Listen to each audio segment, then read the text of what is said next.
Assalamualaikum warahmatullahi wabarakatuh. Perkenalkan, nama saya Bagas Hendra, NIM 1850 4010 7111 021. Dalam video ini saya akan menjelaskan tentang analisis artikel, makalah, serta laporan penelitian.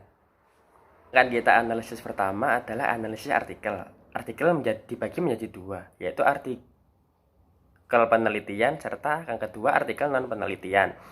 Yang pertama adalah artikel penelitian. Artikel tersebut dirancang berdasarkan hal-hal yang penting dengan penulisan kata-kata ilmiah yang dibuat menjadi jurnal.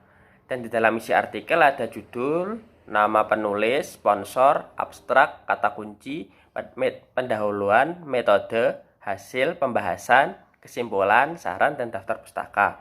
Sedangkan di dalam artikel non penelitian itu penulisannya sama dengan artikel penelitian.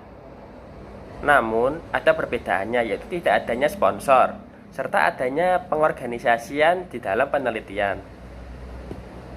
Dan agar lebih jelasnya akan saya tayangkan setelah ini.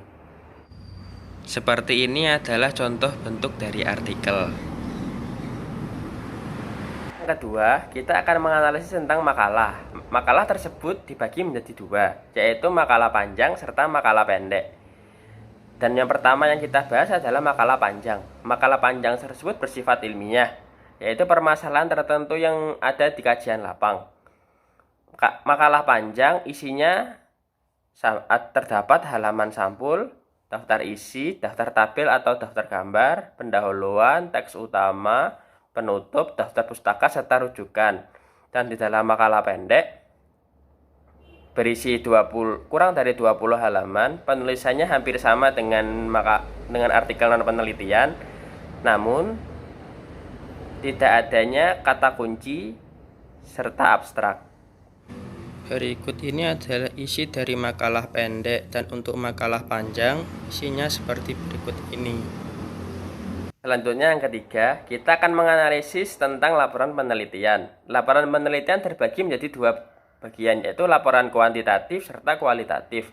Kuantitatif tersebut laporan itu terdiri dari pendahuluan, landasan teori, pengajuan hipotesis, prosedur penelitian, hasil pembahasan, serta kesimpulan. Dan di kualitatif itu laporan penyusunannya berdasarkan rancangan yang telah dibuat di dalam aktivitas yang dilakukan di lapangan. Dan di dalam laporan kualitatif terdapat 3 format penulisan. Yang pertama, ada format tetap. Yang kedua, ada format tetap 2. Dan yang ketiga, ada format bebas. Dan berikut ini 3 format penulisan laporan kualitatif. Dan untuk memperjelas dari isi laporan kuantitatif, akan saya tampilkan secara keseluruhan isi dari laporan kuantitatif seperti yang berikut ini. Berikut ini adalah isi dari laporan kuantitatif. Ada halaman sampul, halaman judul, daftar isi, bab 1 pendahuluan, bab 2 kajian pustaka, bab 3 metode penelitian, bab 4 hasil penelitian, bab 5 pembahasan, bab 6 penutup, lalu ada daftar rujukan. Untuk selanjutnya saya akan menjelaskan tentang mind map serta menganalisis tentang makalah yang telah saya buat, dan akan saya tampilkan berikut ini. Berikut ini adalah mind map perbedaan artikel, makalah, dan laporan penelitian. Yang pertama ada artikel. Artikel dibagi menjadi dua, yaitu hasil penelitian dan non penelitian.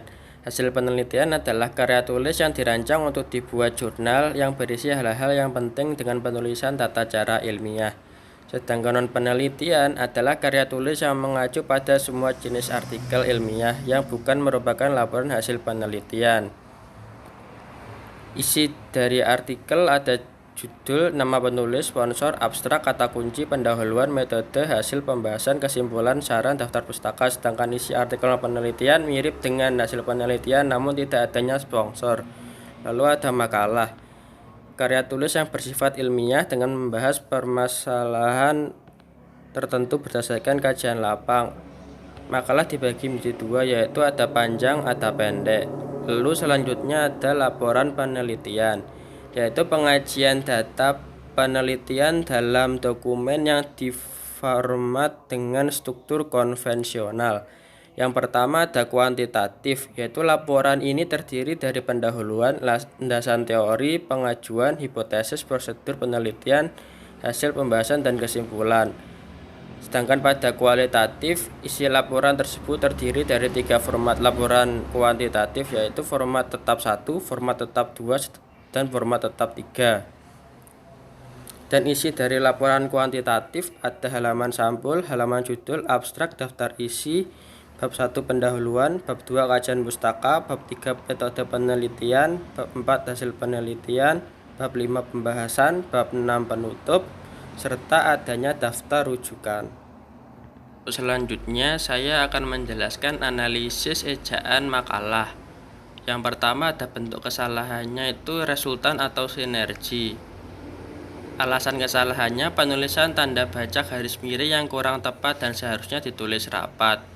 Maka pembetulannya memiliki kandungan zat aktif tertentu tapi memiliki kandungan efek resultan atau sinergi. Garis miringnya itu ditulis rapat dari berbagai zat yang mempunyai efek mengobati. Cara diminum, ditempel, dihirup. Alasan kesalahannya penggunaan tanda koma yang berlebihan dan tidak tepat serta di akhir kalimat tidak diberi tanda titik. Penggunaan tanaman obat sebagai obat bisa dengan cara diminum, ditempel, serta dihirup. Yang ketiga ada tumbuhan obat adalah titik 2 tanaman. Alasan kesalahannya yaitu penggunaan tanda baca titik 2 yang kurang tepat atau tidak tepat. Maka penulisan titik 2 tersebut harus dihapus. Lalu yang keempat ada aplikasi penjual benih tanaman obat. Alasan kesalahannya penulisan tanda titik yang tidak tepat pada akhir kalimat.